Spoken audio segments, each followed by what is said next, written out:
Nah, dari data yang eligible itu misal ada 1.000 atau 1.500, maka kita di kampus akan kita verval ulang, verifikasi dan validasi data ulang.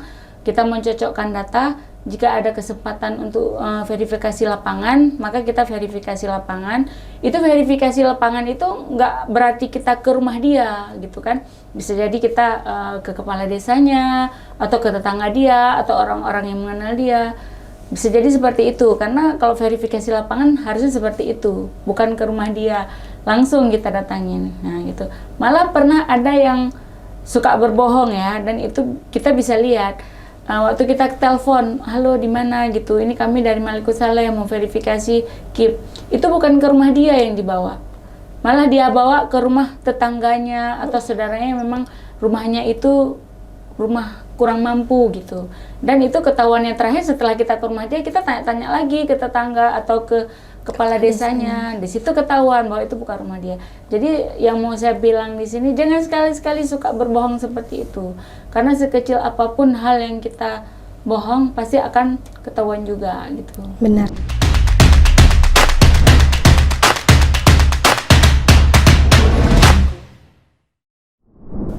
Halo Sobat Insan Intelektual, kembali lagi di podcast Fokusiana. Perkenalkan, saya Alfazila BR Baru selaku host pada kali ini. Kali ini kita kedatangan tamu spesial teman-teman, yaitu dari pengelola KIP Universitas Malikusale, yaitu Kak Tri Mahyuni. Kepada Kak Tri, ayo kita say hello ke kamera. Halo teman-teman.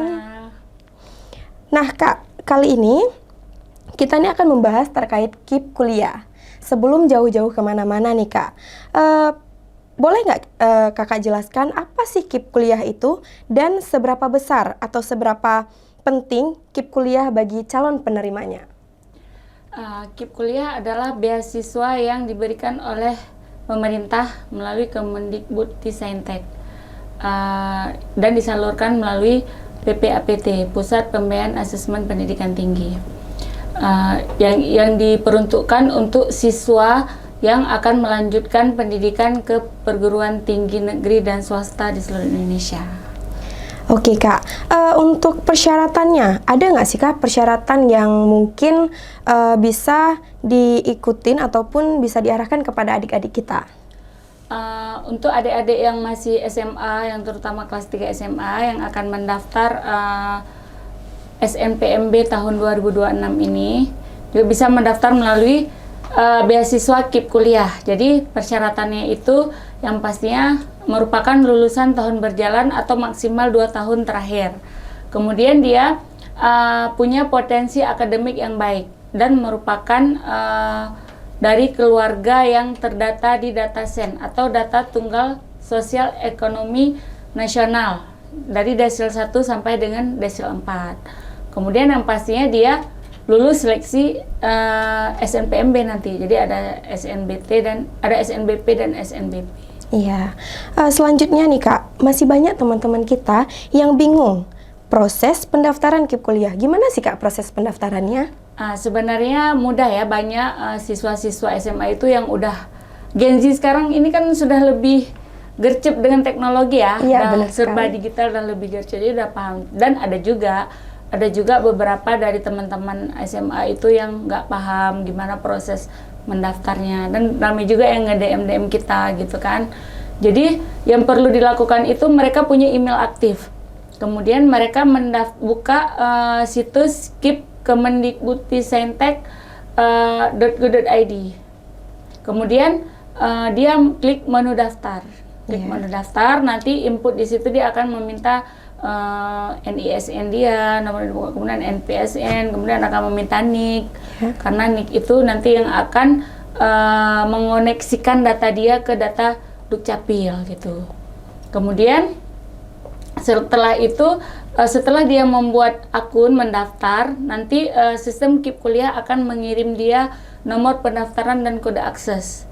Setelah ada nomor pendaftaran dan kode akses, dia bisa login untuk melanjutkan pendaftaran. Nanti setelah login ke sistem KIP kuliah, si siswa ini bisa mengisi data-data yang diminta di sistem. Misal contohnya seperti data ekonomi, data keluarga, data prestasi, dan lain sebagainya. Nanti ada di menu-menu yang akan diminta di sistem KIP kuliah ini.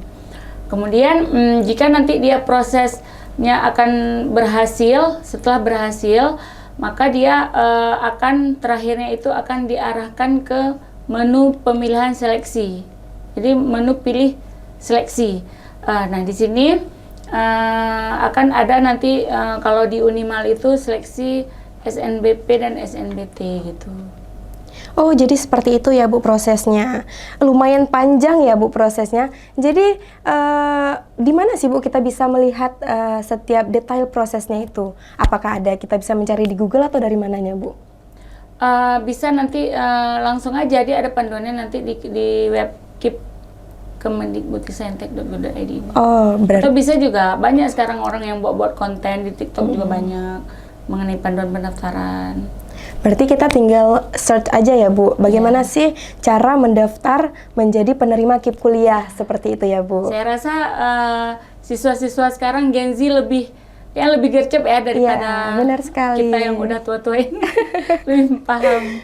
Iya Bu, benar sekali. Nah Bu, di Unimal melalui jalur apa aja sih Bu untuk bisa mendaftar KIP kuliah? Karena kan banyak nih Bu teman-teman kita yang bertanya-tanya terkait jalur apa aja sih? Soalnya kan kita banyak nih Bu jalur-jalur untuk bisa masuk ke perguruan tinggi. Di universitas sendiri Bu, jalur apa aja nih yang bisa mendaftar sebagai penerima KIP kuliah? Kalau di Maliku Saleh, kita cuman buka 2 jalur untuk pelamar KIP kuliah, yaitu jalur seleksi nasional berdasarkan prestasi yaitu SNBP, kemudian jalur tulis yaitu jalur SNBT. Jadi pelamar adik-adik siswa SMA yang mau masuk ke Maliku Saleh itu bisa melamar KIP kuliah itu mendaftar KIP kuliah melalui jalur SNBP dan SNBT ya. Iya benar sekali. Jadi begitu ya teman-teman. Untuk ada 2 jalur yang dibuka untuk penerima KIP kuliah, yaitu jalur SNBP dan SNBT ya Bu. Jadi Bu selanjutnya ini kan untuk mendaftar KIP kuliah itu mendaftar akun KIP kuliahnya dulu atau jalur seleksinya dulu Bu? Bagaimana itu Bu? Ya, ini banyak sekali pertanyaan dan sebuah hal yang membuat siswa-siswa ini bingung kadang-kadang ya. Dan ada juga karena kebingungan ini banyak juga terjadi kesalahan-kesalahan sehingga waktu pengumuman lulus itu udah nggak lulus KIP gitu. Iya benar lulus sekali. Seleksi aja gitu. Jadi sebenarnya nggak masalah yang mana duluan daftar. Yang penting di sistem SNPMB melalui jalur SNBP atau SNBT itu jangan difinalisasi dulu. Mau daftar SNBP, mau daftar jalur seleksi dulu boleh, mau daftar KIP kuliah dulu boleh. Yang penting, kalau menurut saya, daftar aja KIP kuliah dulu, daftar aja akun KIP kuliah, buat aja dulu akun KIP kuliah. Setelah buat akun KIP kuliah, kemudian daftar SNBP atau SNBT, jalur seleksi. Tapi jangan difinalisasi dulu, daftar dulu, pilih program studinya dulu. Setelah pilih program studi, maka masuk lagi setelah pilih program studi, masukkan apa aja yang diminta di jalur seleksi tersebut pendaftarannya, kemudian masuk lagi ke sistem KIP kuliah, login lagi, pilih menu daftar seleksi. Tentunya menu daftar seleksi itu baru bisa diklik setelah siswa ini melengkapi semua data-data yang ada diminta di sistem KIP kuliah ini. Jadi nanti bisa misal mau daftar SNBP, berarti pilih daftar seleksi SNBP di sistem KIP kuliah. Nanti dia akan otomatis terverifikasi sendiri ke sistem pendaftaran jalur seleksi ini. Jadi nanti dia akan terbaca sebagai pelamar KIP kuliah. Iya, berarti apapun itu mau kita mendaftar akun KIP kuliah dulu ataupun mau mendaftar kuliahnya dulu, jangan dulu difinalisasi. Ini yang mau saya sampaikan, sering ya setiap tahun itu mungkin karena ketidakpahaman atau kurang pahamnya siswa, jadi sering dia merasa dia udah punya akun KIP, udah daftar KIP kuliah, tetapi tidak melakukan daftar seleksi tadi, jadi tidak sinkron sistemnya. Daftar KIP kuliah, daftar jalur seleksi, tapi tidak memilih daftar seleksi di akun KIP kuliah, maka dia nggak akan sinkron. Jadi ketika pengumuman lulus, dia tidak lulus sebagai pelamar KIP kuliah gitu. Berarti teman-teman harus adanya sinkronisasi pada akun KIP kuliahnya. Ya, pada sistem KIP kuliah. Jadi seperti itu ya teman-teman, jangan dilupakan. Nah, terus gini, jadi yang akan diproses sebagai penerima KIP kuliah itu adalah yang lulus sebagai pelamar KIP kuliah di jalur seleksi. Makanya jangan lupa daftar seleksi di sistem KIP kuliah. Pilih seleksi ya teman-teman semua.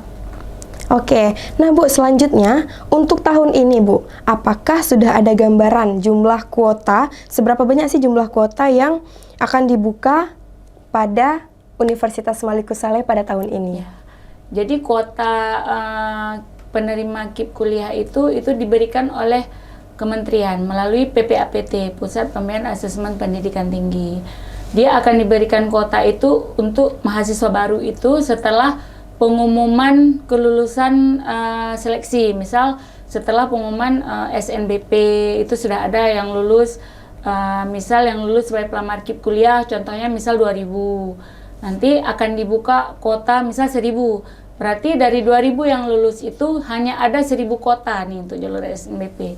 Jadi kampus ini akan memverifikasi, kita di Malikus Saleh akan kita verifikasi dari 2000 yang lulus tadi itu, kita verifikasi yang mana yang paling layak, mendapatkan KIP kuliah sesuai kuota yang diberikan. Dan mulai dari tahun 2025 kemarin itu biasanya maksudnya mulai 2025 kemarin yang eligible KIP itu ditentukan oleh PPAPT. Jadi langsung dari kementerian melalui PPAPT itu mengirimkan kita data yang eligible. Misal yang lulus 2000 itu belum semua itu eligible. Belum semua itu eligible sebagai penerima KIP. Maka PPAPT akan memberikan kita data yang eligible, misal 1000 gitu data yang eligible. Nah, nanti 1000 data yang eligible itu kita verifikasi lagi mana yang layak, mana yang sesuai. Itu verifikasi itu bisa melalui kunjungan lapangan atau by data yang ada sama kita gitu. Berarti prosesnya itu lumayan panjang juga ya Bu? Lumayan panjang dan harus teliti. Makanya waktu daftar itu kalian adik-adik ini harus benar-benar ya mengisi data yang sejujurnya. Karena nanti kalau kedapatan mengisi data tidak benar, maka kalian nggak akan lulus. Karena itu menentukan kelulusan kalian sebagai penerima KIP kuliah. Gitu. Jika kalau misalnya mahasiswa kita ataupun calon mahasiswa penerima KIP kuliah ini tidak sesuai dengan kriteria yang sudah ditetapkan saat kita datang ke lapangan, itu ada nggak Bu sanksinya? Ini udah nerima misal, udah mendapatkan beasiswanya? Belum Bu. Maksudnya kita kan datang nih ke lapangan, terus verifikasi ke lapangan, berarti ternyata dia nggak kita luluskan. Oh, berarti hanya tidak diluluskan. Berarti nggak bisa menerima KIP kuliah. Jika sudah lulus nih Bu, sudah lulus menjadi mahasiswa penerima KIP kuliah, tapi sebenarnya dia itu mampu bohong data ya? Berbohong data gitu maksudnya. Itu gimana Bu ke depannya? Kalau itu ketahuan dan datanya itu lengkap, sumber data masih lengkap, itu kita keluarkan, nggak kita lanjutkan lagi sebagai penerima KIP kuliah untuk semester selanjutnya. Jadi kalau memang ada, misal teman-teman ada kawannya yang ketahuan, oh dia sebenarnya kaya, berada, tapi dia mendapatkan KIP, berarti kami kan memverifikasinya misal sesuai data yang dia isi gitu. Berarti kita bisa lapor ke kami di biro, nanti kita akan diskualifikasikan dia untuk semester selanjutnya, maka dia nggak akan mendapatkan KIP kuliah lagi. Tapi datanya harus lengkap. Berarti bisa dilaporkan ya Bu? Harus ada foto rumah dia, harus ada KTP kakak dia, jadi harus ada bukti yang lengkap. Nanti kita proses. Jadi seperti itu ya teman-teman, jika memang kita mampu lebih baik jangan melakukan hal yang harusnya tidak kita lakukan. Intinya gini, Allah sudah memberikan kita mampu, sudah kaya, maksudnya sudah berada, sanggup kita membiayai. Orang tua kita sanggup membiayai kita untuk kuliah di Malikus Saleh misal. Untuk apa kita berbohong? Iya Ibu, benar untuk sekali. Apa berbohong data untuk demi mendapatkan bantuan dari negara gitu, untuk apa? Padahal Allah sudah memberikan lebih untuk kita. Jadi biarkan teman-teman yang memang dia kurang mampu, yang memang dia tidak mampu untuk kuliah yang mendapatkan beasiswa itu. Karena banyak dari siswa-siswa yang kurang mampu tapi kepingin kuliah tapi tidak mempunyai dana. Jadi biar aja untuk mereka. Ya, kita yang mampu sekali. ini Kita bersyukur usahakan. banyak bersyukur gitu. Benar sekali Ibu. Nah Ibu, ini teman-teman kita banyak nih Bu yang tanya terkait proses penyeleksian KIP kuliah. Bagaimana sih Bu proses penyeleksiannya itu? Nah, itu seperti yang saya bilang tadi ya. Jadi panitia SNPMB pusat itu memberikan data lulus ke kita. Misal dari data lulus itu ada 2.000-an yang lulus sebagai pelamar KIP. Nanti pihak PPAPT akan mengirimkan kita data yang eligible. Nah, dari data yang eligible itu misal ada 1.000 atau 1.500, maka kita di kampus akan kita verval ulang, verifikasi dan validasi data ulang. Kita mencocokkan data. Jika ada kesempatan untuk verifikasi lapangan, maka kita verifikasi lapangan. Itu verifikasi lapangan itu nggak berarti kita ke rumah dia, gitu kan? Bisa jadi kita ke kepala desanya, atau ke tetangga dia, atau orang-orang yang mengenal dia. Bisa jadi seperti itu, karena kalau verifikasi lapangan harusnya seperti itu, bukan ke rumah dia, langsung kita datangin. Nah gitu. Malah pernah ada yang suka berbohong ya, dan itu kita bisa lihat. Waktu kita telepon, halo di mana gitu, ini kami dari Malikusala yang mau verifikasi KIP. Itu bukan ke rumah dia yang dibawa, malah dia bawa ke rumah tetangganya atau saudaranya yang memang rumahnya itu rumah kurang mampu gitu. Dan itu ketahuannya terakhir setelah kita ke rumah dia, kita tanya-tanya lagi ke tetangga atau ke kepala desanya. Di situ ketahuan bahwa itu bukan rumah dia. Jadi yang mau saya bilang di sini, jangan sekali-sekali suka berbohong seperti itu. Karena sekecil apapun hal yang kita bohong pasti akan ketahuan juga gitu. Benar sekali. Jadi Bu, ada nih pertanyaan dari teman-teman kita yang lainnya terkait kalau misalnya ada salah satu orang tua kita yang PNS nih Bu, bisa nggak daftar KIP kuliah? KIP kuliah ini untuk siswa yang kurang mampu, tapi dia berprestasi, punya tekad kuat untuk mengenyam pendidikan tinggi gitu ya. Kalau PNS itu ini, maksudnya saya bukan bilang nggak bisa. Yang boleh, salah satu persyaratan untuk mendapatkan beasiswa KIP kuliah itu adalah dia misal gini, pendapatan orang tuanya itu minimal itu 700.000 itu per orang untuk 1 bulan. Misal dia dalam keluarga ada bertiga, ayah, ibu dia, misal ayah, ibu si mahasiswa. Kemudian gaji orang tuanya itu 4 juta. 4 juta dibagi 3 berapa? Misal, kan 1 jutaan lebih, 1 jutaan lebih. Berarti itu tidak termasuk sebagai kriteria penerima KIP. Tapi kalau gaji orang tuanya misal 1,5 juta misal pendapat orang tua. Tapi dalam keluarga itu 3 orang. Berarti kalau dibagi 3, 1,5 juta ke 500. Berarti kan tidak memenuhi batas kriteria penerima KIP yang 700.000 tadi. Jadi seperti itu. Atau maksimal pendapatan orang tuanya itu 4 juta. Itu yang berhak mendapatkan KIP. Maksudnya dibagi anggota keluarganya itu 700 per kepala gitu. Tapi kalau PNS, kalau dibilang PNS bisa enggak? Kalau PNS itu dia kan udah mempunyai pendapatan tetap. Iya. Dan dia emang setiap bulannya itu ada. Maka PNS itu, kalau ada orang tua PNS itu tidak bisa mendapatkan beasiswa KIP ini. Jadi kalau memang jangan berkecil hati. Di sini saya mau sampaikan, beasiswa itu tidak hanya beasiswa KIP kuliah. Jangan berkecil hati bagi adik-adik yang tidak mendapatkan beasiswa KIP kuliah dengan orang tua PNS. Kadang kan ada gini, Bu, orang tua saya udah ambil pinjaman di bank sehingga gaji hanya tinggal 1 juta kayak gitu. Jadi jangan berkecil hati. Ketika kita mau, ada kok beasiswa-beasiswa lain seperti beasiswa unggulan. Beasiswa unggulan itu siapa aja boleh. Siapa aja boleh. Mau orang tuanya PNS, mau orang tuanya pengusaha, itu boleh. Daftar aja. Dia biasa dibuka di bulan Juli. Jadi di setiap bulan Juli itu ada dibuka beasiswa unggulan. Nanti adik-adik bisa daftar di situ. Nanti dia ada proses seleksinya. Ada seleksi berkas, dia biasa disuruh buat esai. Kemudian ada wawancara. Jadi kalau ada adik-adik ada sertifikat olimpiade, misal pernah menjadi ketua organisasi, itu bisa menjadi nilai plus. Nanti dia minta di-upload portofolio itu. Jadi jangan berkecil hati. Yang penting mau dan berusaha gitu ya, pasti bisa dapat banyak beasiswa lain. Iya, iya Ibu. Malah lebih besar loh. Kalau beasiswa unggulan itu dibiayain sebulannya 2 juta dan dapat uang buku lagi. Kalau KIP kan, kalau di Unimal itu kita termasuk region yang satu semesternya itu kan biaya hidup dapat 4.800.000. Yeah. 4.800.000 kita bagi 6 kan 800.000 ya. Jadi sebulannya kan biaya hidupnya cuma 800.000. Yeah, Tapi kalau beasiswa unggulan ini 2 juta dikasih sebulan biaya hidup, lebih besar. Iya, benar sekali. Itulah teman-teman, jangan berkecil hati bagi teman-teman yang tidak memenuhi kriteria untuk menjadi penerima KIP kuliah, tapi masih banyak Bu, beasiswa prestasi contohnya yang bisa kita ambil nantinya. Ya, seperti itu teman-teman. Bu, ini ada Bu, satu pertanyaan terakhir terkait KIP pengganti. Apa sih Bu KIP pengganti itu dan gimana sih prosesnya?